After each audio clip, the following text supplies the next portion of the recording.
Okay, here we go. Let me see what we got here. What we got? We don't like that. Here we go with the news. I'm doing it a little bit different this week because of, let's just say that I'm still downloading video um, from a while ago that ended up being too long for next Wednesday. I'm a week ahead on the question and answers, and we had a lot of questions, and I tried my best, so I don't even think I got them all either, but it's going to be a long one. So next Wednesday, you get your coffee, maybe a second cup, sit back, relax, and listen. Okay, news. Top story this week. Daughter arrested after attacking villagers who broached topic of her moving out. Oh, poor baby. Got to go out of mommy and daddy's house and look for a job. A daughter was arrested after attacking her villager parents who dared to broach the topic of her moving out of their home. Marion County Sheriff's deputies were called Wednesday afternoon to the home on Cloverwood Terrace in the village of Calumet Grove, where 38-year-old Michelle LaBarbera was being held on the floor in a leg scissor by her 78-year-old father. All right, 78 years old. Got her locked down. And he was also holding both her wrists. LaBarbera's 76-year-old mother had attempted to raise the subject of LaBarbera moving out of their village's home, according to the arrest report. LaBarbera responded by knocking her mother to the floor. When her father stepped in, LaBarbera kicked him in the groin. He restrained her until deputies arrived. He's a tough old bird right there. She kicked him in the nuts, and he still held her to the floor in a scissor lock. I ain't messing with him. So, anyway, Barbara told deputies she had consumed 5 to 6 beers and claimed her physician has just imagine if you're a cop listening to this lady and he's asking her questions.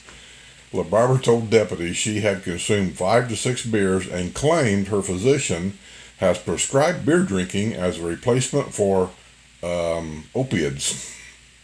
She also said she has a medical marijuana card. She claims she has a rare disease. Oh, he probably couldn't prove none of this. Oh, gosh. Let's see if I can move on here. I'm doing this differently, and I'm not even sure if I'm even going to be able to do this right. Okay. And what else we got? Let me back it up, right? How do I back this? Oh, there, I hit that button there, I think. Just don't work out. Because I can't edit this. Oh, man, I went back too far. Now what do I do? Damn it. I hate this. I hate it when I have to do something different. See, I'm doing something different right now that I'm not used to doing. Villages News, right here. Come on.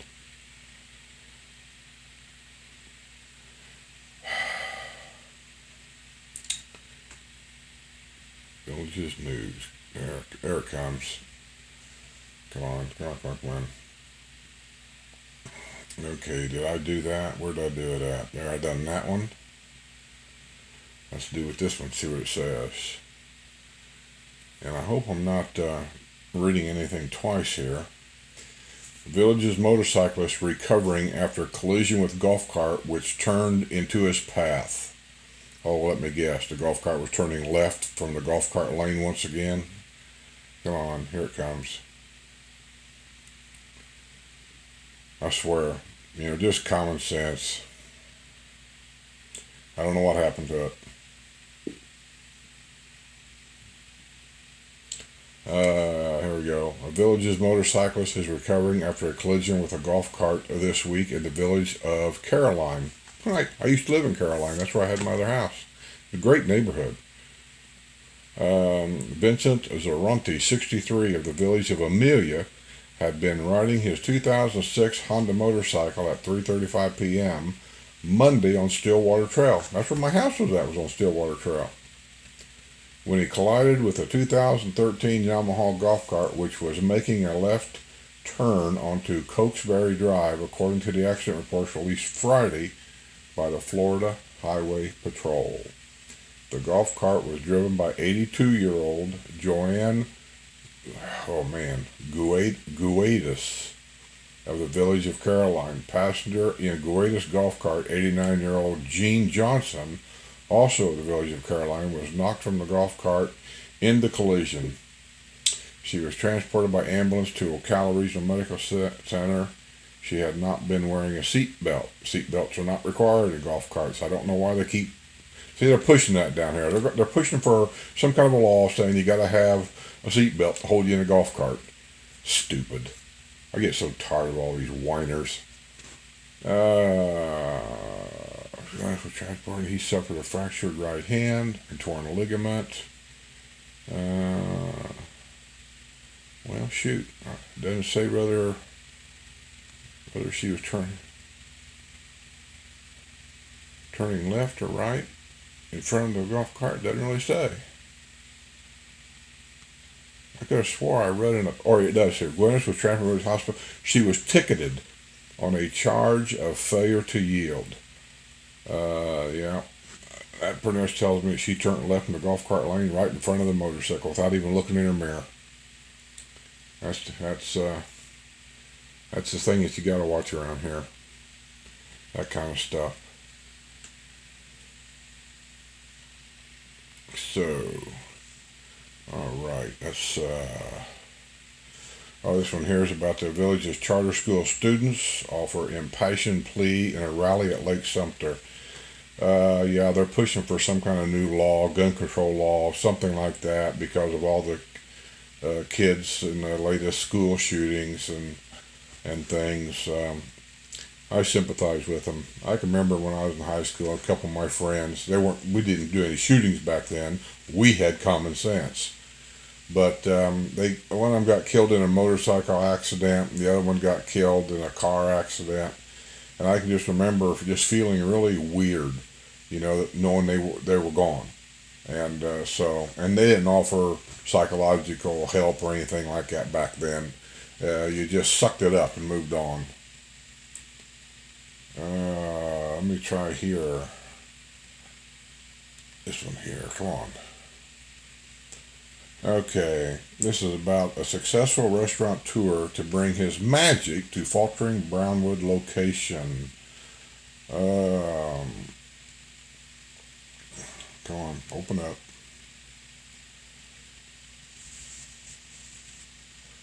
Open up. By the way, as of yesterday, I am cable free. I cut the cable. I have no cable in the house whatsoever.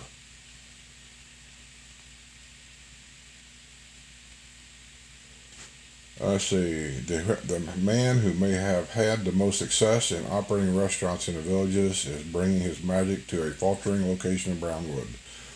The Bavarian Brew House last year shuttered its prime location at Brownwood Paddock Square. Well, that's not a surprise. It used to be the Los Tapas Bar and Grill, and I went there when they opened up. And, I've heard a lot of complaints about service, about food. I can tell you my service was good. The only one time I was there. The food I got, it was different types of food than what I've had before, so I don't know if it was made right or not right. I don't know. But what I had was good. I ate it. It was the price that I just almost fell out of my chair when we got our bill. But I paid it and left the waitress a good tip because it's not her fault. But we never went back. And that was the end of it. And everybody I talked to said the same thing. It was basically the price. So, and then he changed it to a German restaurant called the Bavarian Brew House. Same guy, same restaurant, changed the name. The prices were just way out of sight. Just nuts. I don't know if they think everybody in the villages is rich or what they think, but some of these businesses that come in here I think's got a whole different perspective about what this is. And so, yeah, don't surprise me he's gone. Fred, oh man, here we are with these names again. Karimipur, Karimipur. who runs several successful restaurants in the villages, including Evans Prairie Country Club, Bonifay Country Club, Belglade Country Club, Scoople's Ice Cream Parlor down in Brownwood, and I know he also has Orange Blossom Country Club. Who knows what he's got outside of here, and now he's going to have his place down here in Brownwood. Here's my problem with this. I don't wish the man bad in any way. I hope he makes, a ton of money. I hope he does a great thing. But he's going to open a new restaurant. Here it is, called the Bluefin Seafood Grill and Bar. That's what he's going to put down there where the former Bavarian Brew House was at. But there's no competition here. Just think about it. If he owns the restaurant all the way around us, and he owns, I don't know how many he owns, but now he's going to have he owns a couple of places down there, and then he buys more and more and more. Where's the competition to hold the price in check? And I believe that's a lot of what's going on, and I don't like it. I just don't like it. There's too many businesses owned by the same person, and we don't get that competition that we ought to be getting. Okay, what else we got? Many residents complaining. Oh, I know about this. I was wondering when this was going to happen. It's springtime now, or summertime, spring. I don't know. And springtime.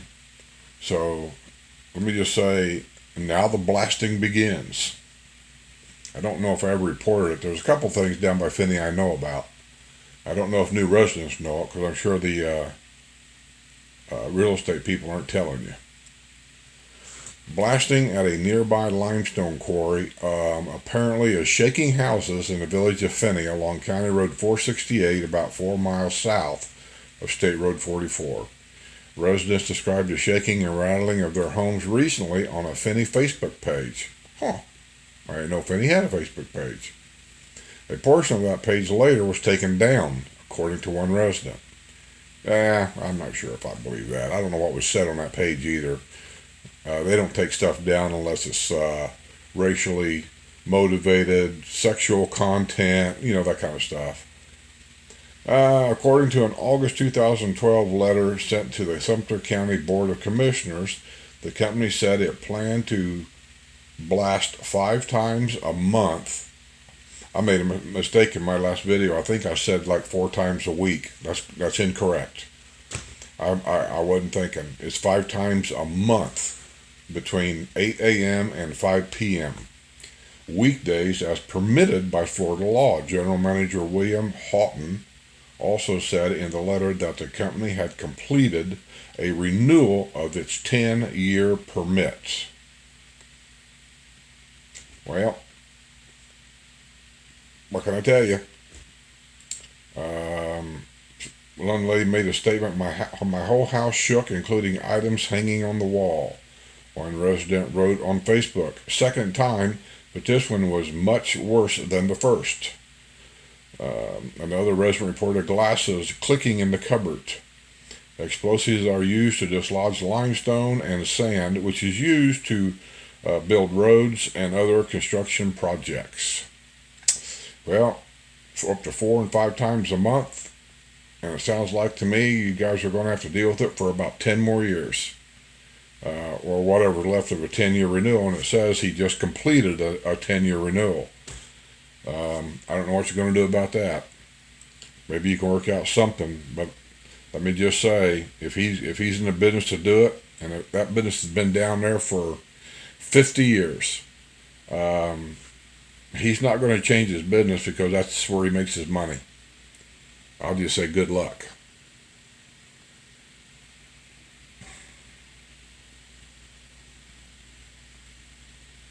Okay, let me hit another one here and see what we got.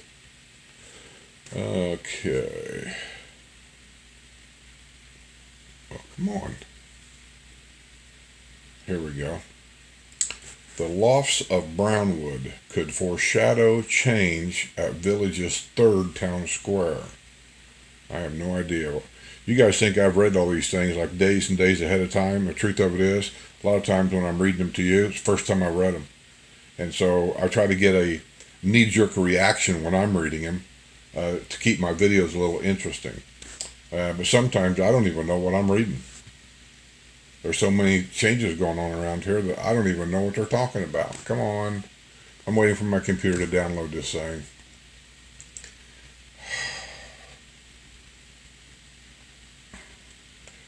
I get so frustrated with the speed on this thing sometimes. Wildwood commissioners Monday night approved land use changes for the Brownwood area along State Road 44. Commissioners enacted a resolution to vacate Brownwood Boulevard between Shady Nook Run and County Road 44A so villas could be built. Okay, so some of that vacant land down there, apparently they're going to build more villas. And that's what they do sometimes. They set a land aside for commercial use. Maybe a hospital, maybe a bakery shop, maybe law offices, maybe this, maybe that. After a while, if nothing goes in there, they know they can always build houses or something and people will buy them. And so it sounds like that's what they're doing. I'm just guessing. Commissioners also approved an amendment adding acreage to the village's Brownwood Community Development District. I don't know what they're going to do there. The amendment adds 66.7 acres and subtracts another 25.3 acres from the Brownwood district, resulting in a net increase of 41.4 acres. The district now encompasses 1,299 acres. The land added to the district will be occupied by the Brownwood Hotel and Spa, the Center for Advanced Health Care, and Atwood Bungalows near Grand Traverse Plaza. Another amendment adds 13 acres to the Community Development District 9, south of County Road 466A.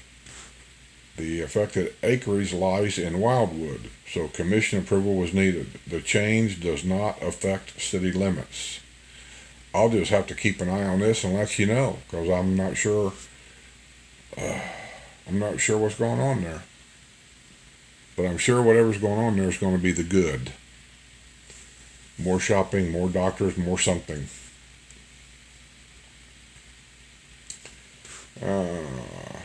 Come on. What does this one say? Village of Duval.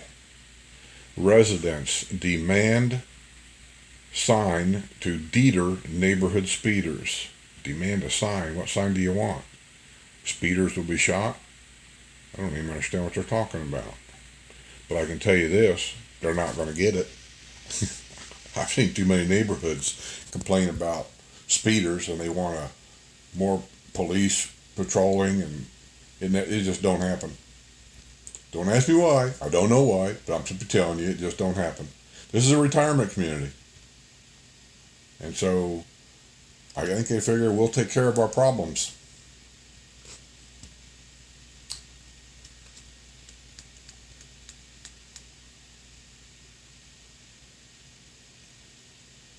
Oh, come on. What, this thing's getting slow.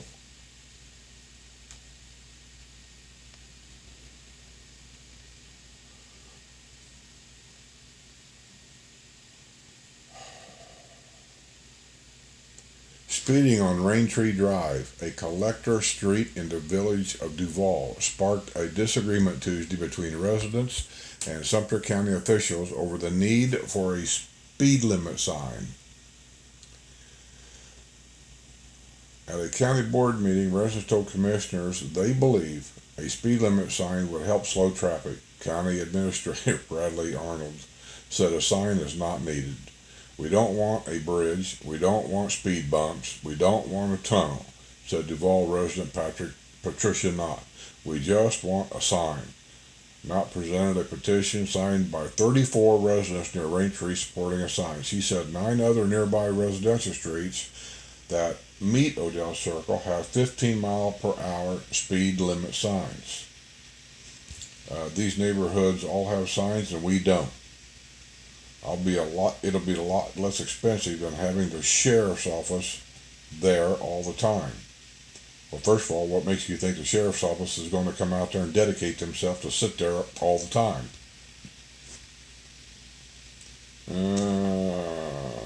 Nancy Doggett said many speeding vehicles seem to be work and delivery trucks. If the county can't put up a speed limit sign, she wondered whether a caution blind person sign would work. Well, you can't put up a blind person sign just because you want one. I mean, there has to be a blind person there. You dip.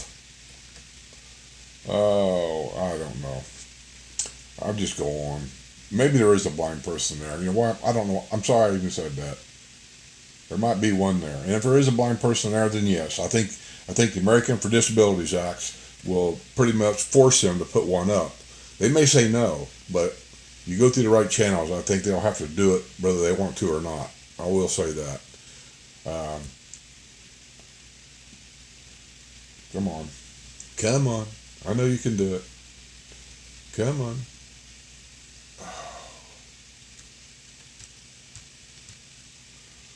Man, this thing.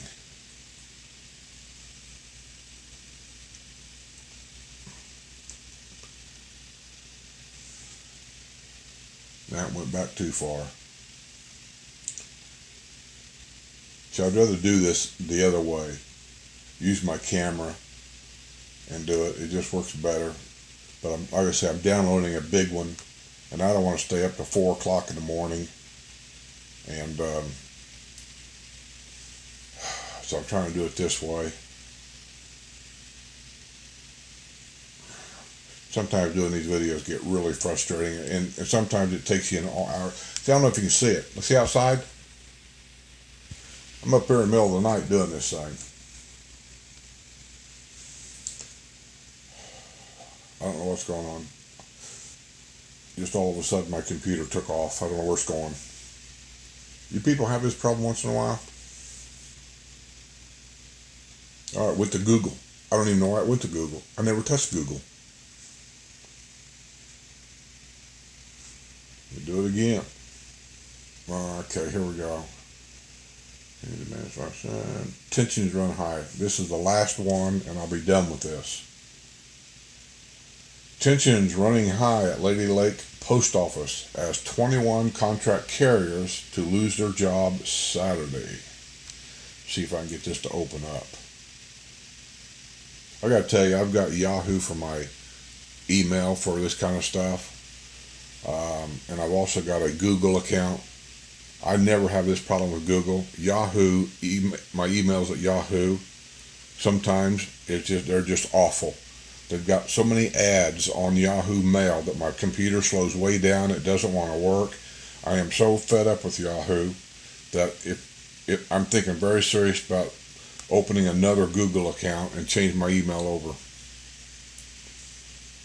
Okay.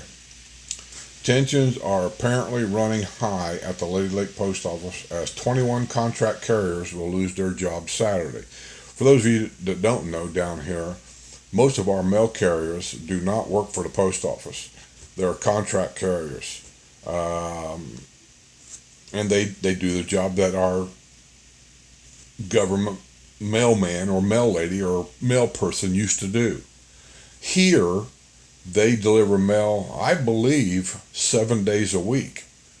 I know I've seen them running up and down the road here in a mail truck on Saturdays.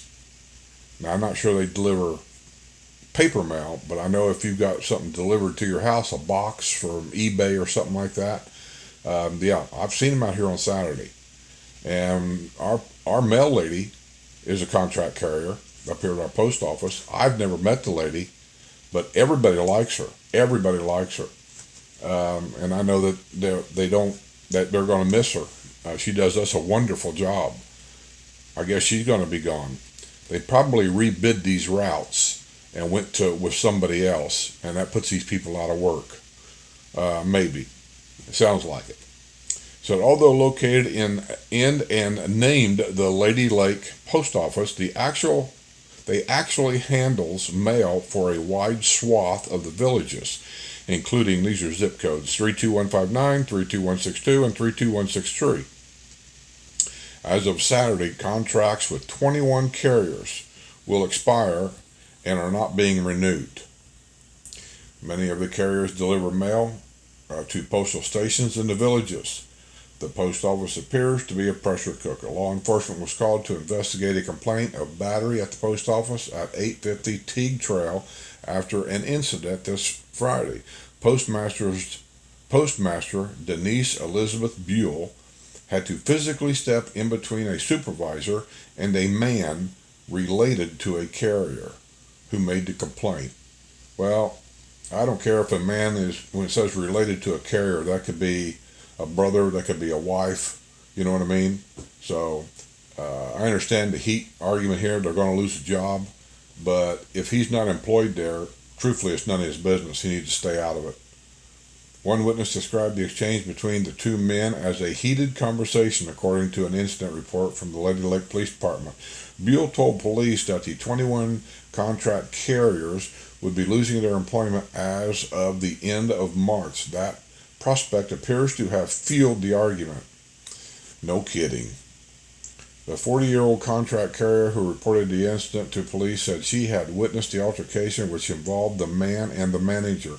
Even the postmaster admitted the argument got loud. She said she stepped in between the two men to defuse the situation. It appeared the 40-year-old contract carrier, who will be unemployed as of Saturday, began recording the incident on her phone, something she later denied.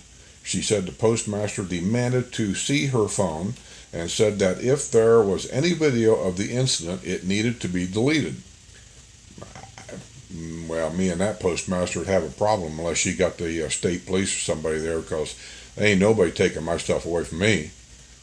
Postmaster told, and I understand postmaster have some authority here, so I don't need any comments about telling me how much authority they got. I'm telling them, like I tell anybody else, unless you've got legal authority that I know about, you're not taking nothing from me. That includes my gun, my phone, or whatever.